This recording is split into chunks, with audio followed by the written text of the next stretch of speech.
வாழைக்கருவாடு தொக்கு எவ்வளோ அருமையாக இருக்குது பார்த்தீங்களா? வாங்க நம்ம இதை எப்படி செய்யலான்னு சொல்லி பார்க்கலாம். எனக்கு ரொம்ப ரொம்ப பிடிக்குங்க இந்த வாழைக்கருவாடு. உங்களை எத்தனை பேருக்கு பிடிக்கும்னு எனக்கு தெரியல. ஆனால் இது உடம்புக்கு ரொம்ப ரொம்ப நல்லதுங்க. எவ்வளோ சூப்பராக செஞ்சுருக்கேன்னு பார்த்தீங்களா? எனக்கு எங்கள் ஹஸ்பண்டுக்குலாம் இது ரொம்ப ரொம்ப ஃபேவரெட்டு. நம்ம வீடியோக்குள்ளே போகலாமா? இது எப்படி பண்ணுறதுன்னு உங்களுக்கு நானும் சொல்லித்தரேன்.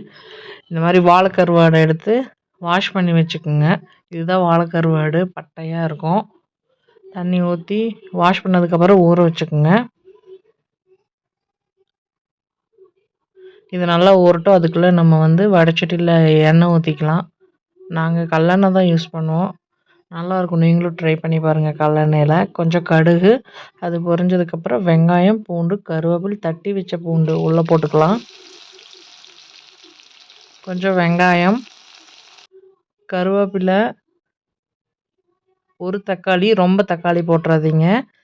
கொஞ்சம் உப்பு, ரொம்பவும் உப்பும் போட்டுறக்கூடாது. ஏன்னா கருவாட்டிலேயே ஆல்ரெடி உப்பு இருக்கும். நீங்கள் உப்பு அதிகம் போட்டுறாதீங்க. இந்த வெங்காயமும் தக்காளியும் வணங்குறதுக்காக வேண்டி கொஞ்சமாக உப்பு. இதை நல்லா வணக்கிக்கலாம்.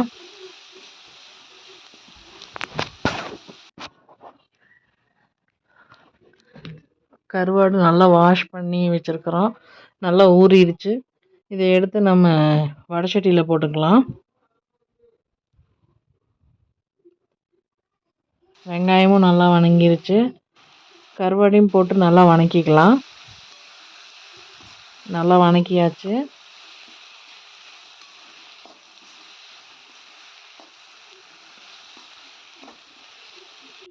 கொஞ்சம் மஞ்சள் பொடி, கொஞ்சம் சாம்பார் பொடி, வேறு எதுவும் போட்டுறாதீங்க, நல்லா இருக்காது.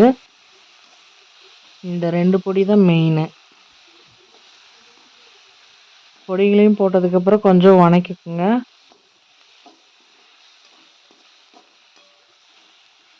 நல்லா வணக்கியாச்சு.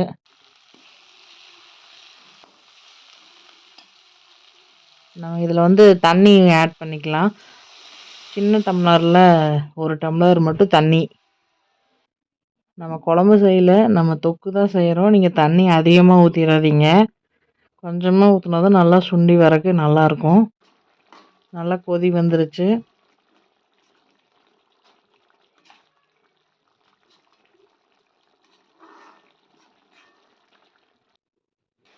கொஞ்சம் சுண்டிருச்சு பாருங்கள்.